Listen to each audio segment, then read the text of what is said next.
So I have dissociative identity disorder and autism, as well as PTSD from repeated childhood abuse and abuse that lasted until I was 22. I was in a cult when I was 23. I got out of it by the time I was 24. So there is this idea online that you can't be spiritual and disabled, or you can't see disability through a spiritual lens, or if you're telling disabled people spiritual means of healing for their disabilities, then you're just manipulating disabled people. This is a very, very common and widespread idea that I've seen on the internet. And as well as it being a widespread idea, there are a lot of people who then use this idea as justification for bullying and harassing disabled people who are spiritual. I want to talk about something. So I truly believe as a D.I.D system that sometimes stories of possession are actually stories of people like me who live with D.I.D. So people who, instead of having one mind and one body, are multiple people, multiple minds in one brain and one body. So most people, they have a coherent sense of self that doesn't have dissociative amnesia or memory issues with their coherent sense of self. But for people like me who are D.I.D systems, in my case, I live as multiple people in one body. I have multiple distinct selves separated by dissociative amnesia and partial amnesic barriers, and I have a fragmented self that's formed multiple selves, and I live as multiple people in one body. And when I was first becoming aware of my disability, and when I was first accepting myself as a D.I.D system, I was feeling at that time strongly like I was being visited by spirits.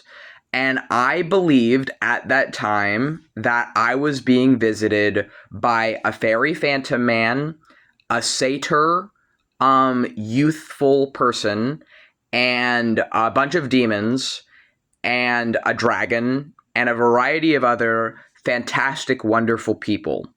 And through much self work and introspection, I eventually came to the conclusion and realization that these spirit guides are actually parts of my brain.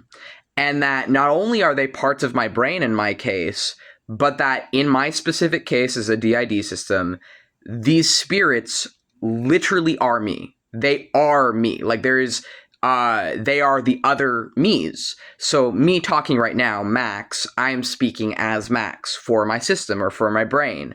But I am not the only person who makes up my brain. There are many, many people in our case who make up our brain. And they come in and out. They go from being asleep to awake. And we also have not only these people who form our brain, but a place that forms our brain. And we can actually go to this place that forms our brain. We call it Castle Heart or Heart Castle. And it's a form of our heart. And it's also, we call it elsewhere, because in my mind, I am a king. And I am a demigod king in my mind who is a wizard. And all of my headmates who host for our system, so speak outside of our system, are also wizards.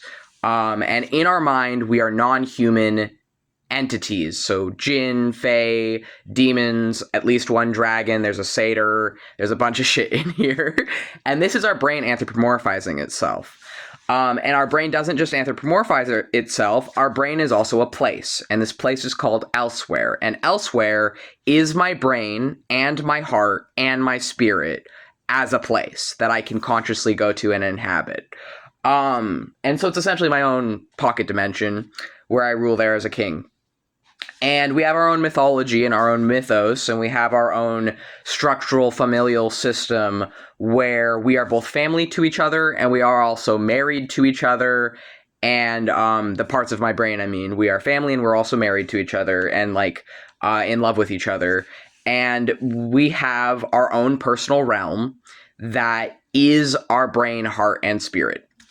And so, in our case, as someone who has what is called otherkin personalities, so what I mean by that is otherkin is people who in their brain aren't human. What I mean by that is if someone in their own brain sees themselves as an animal or an alien or an angel or a demon or a dragon or a satyr or a fae or a phantom or a ghost. So if someone in their own brain, that part of their brain sees itself as a non-human in that brain, then even though our body is, of course, a human, we are a human, because our personalities in our mind present as non-human entities, we would consider ourselves then otherkin, which we think it can be just as much a psychological phenomenon as it can be a spiritual phenomenon in our case. And it is directly connected to our D.I.D. and it is directly connected to our autism. So there tends to be this idea that if you are spiritual as a disabled person, that you're somehow doing a harm to other disabled people, when in actuality, our spirituality is us expressing our disabilities. So for us as a D.I.D. system who has otherkin headmates or alters, in our mind, we do present as jinn and demons and angels and fae and all these different non-human spiritual beings.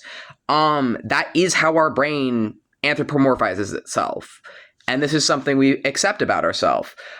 So I don't think that it's in any way taking away from my experiences as an autistic D.I.D. system to explain the overlap between my autism and D.I.D. and my spirituality as a wizard and sorcerer. And I think that if people actually understood more about my disabilities of autism, PTSD, and D.I.D., then it would actually help to understand and convey the overlap between psychology and spirituality. Because I truly believe as a chaos mage that psychology is a different lens, oftentimes, for spirituality.